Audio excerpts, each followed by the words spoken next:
Eh bien salut à tous, j'espère que vous allez bien. On se retrouve aujourd'hui pour une toute nouvelle vidéo et nous allons parler de ce Red Week. Qu'est-ce que le Red Week? Eh bien c'est la Semaine Rouge, qui est donc une initiative de aide à l'Église en détresse. C'est une association qui œuvre pour venir en aide aux chrétiens d'Orient, aux chrétiens du monde même. Et donc pour alerter un peu l'opinion publique, eh bien cette association a décidé d'instaurer la Semaine Rouge. Les photos de profil en rouge, et tous les médias mettent également leurs photos de profil en rouge, un peu un signe de reconnaissance qu'il y a une certaine violence contre les chrétiens, même pas certaine, elle est sûre, une énorme violence contre les chrétiens du monde. Et c'est pour cette raison que vous allez pouvoir voir également mon avatar en rouge avec le drapeau de l'Arménie, le drapeau du Nigeria, le drapeau du Burkina Faso, le drapeau du Liban et le drapeau de Gaza, puisqu'à Gaza, il y a également des chrétiens qui souffrent le martyre et qui sont donc victimisés par cette guerre et puis toutes ces guerres que les chrétiens doivent subir dans le monde. Il y a énormément de chrétiens dans le monde qui sont persécutés, humiliés, et donc en Afrique, c'est également un énorme problème, tout comme en Orient finalement. Et en Europe, ça devient également un problème. On ne va pas se le cacher, même si la violence est complètement différente. Il n'est pas question d'une violence physique à l'égard des chrétiens, même si ça commence quand même à changer, parce qu'on fait face à l'insécurité. Mais cette insécurité ne cible pas particulièrement le christianisme, mais surtout les gens, peu importe qui ils sont en fait.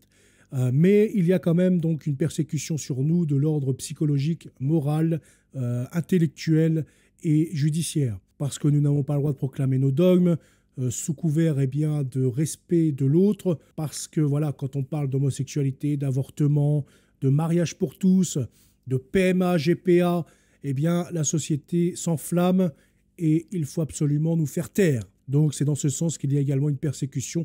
En fait, les chrétiens dans tout le monde entier sont persécutés et sont la religion la plus persécutée. Nous allons voir la petite vidéo à ce sujet concernant cette semaine rouge de l'aide à l'Église en détresse. Persécutés pour la foi et trop souvent ignorés, ça c'est vrai. Nous pouvons attirer l'attention et mettre en lumière la persécution des chrétiens, avec des actions en Australie, au Royaume-Uni, en France, en Autriche.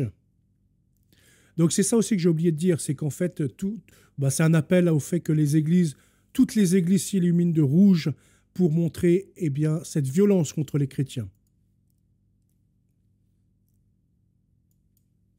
Le Christ Sauveur au Brésil, au Portugal, en Italie, au Canada, donc c'est vraiment mondial. Hein. Il y a énormément de pays qui y participent.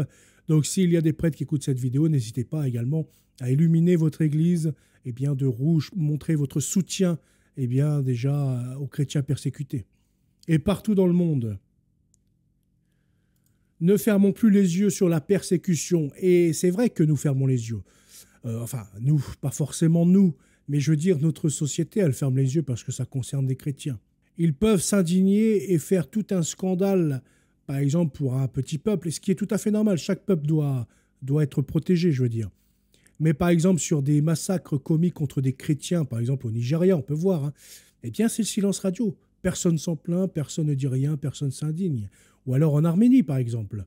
La société française, la République, ne fait absolument rien, au contraire. Elle va continuer à faire du commerce avec ceux qui viennent effacer l'Arménie, avec ceux qui viennent tuer des Arméniens et détruire des églises arméniennes, détruire des églises catholiques, chrétiennes, des églises qui sont debout depuis des siècles, venir effacer ce passé chrétien et ce passé magnifique de l'Arménie. À une époque, sous Charlemagne, lui était défenseur de la chrétienté d'Orient, défenseur de la chrétienté en général. Aujourd'hui, il n'y a plus de défenseur de la chrétienté. Ce n'est pas Emmanuel Macron qui va venir défendre la chrétienté du monde, ni Vladimir Poutine, ni Donald Trump. Il n'y a aucun homme politique qui sera de la trempe de nos rois, de ceux qui allaient porter des armées pour aller défendre l'Est et défendre également les chrétiens d'Orient et les chrétiens du monde. C'est comme ça, prions pour que cette République soit changée par le retour du roi, et puis voilà, peut-être que si nous prions tous en ce sens, il peut y avoir des miracles.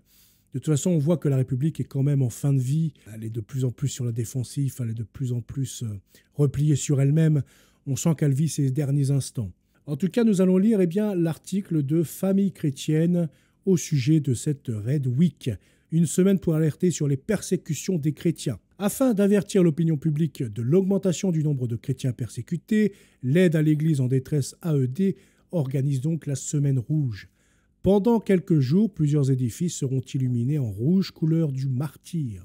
Au cours de la Semaine rouge, de nombreux édifices religieux à travers la France sont éclairés en rouge, en mémoire des chrétiens persécutés. La basilique de Montmartre en fait partie depuis de nombreuses années.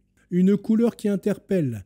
Dans la petite commune de la Garenne-Colombes, dans le 9-2, l'église Saint-Urbain a revêtu un manteau inhabituel. Depuis samedi soir, des éclairages rouges égayent sa façade. Cette illumination rouge, c'est pour que nous partagions la souffrance de nos frères chrétiens persécutés dans le monde, explique l'abbé François de Dieu, curé de la paroisse. Pour la première fois, l'église de Saint-Urbain participe donc à la Red Week, une semaine rouge organisée par l'aide à l'église en détresse, et du 17 au 22 novembre.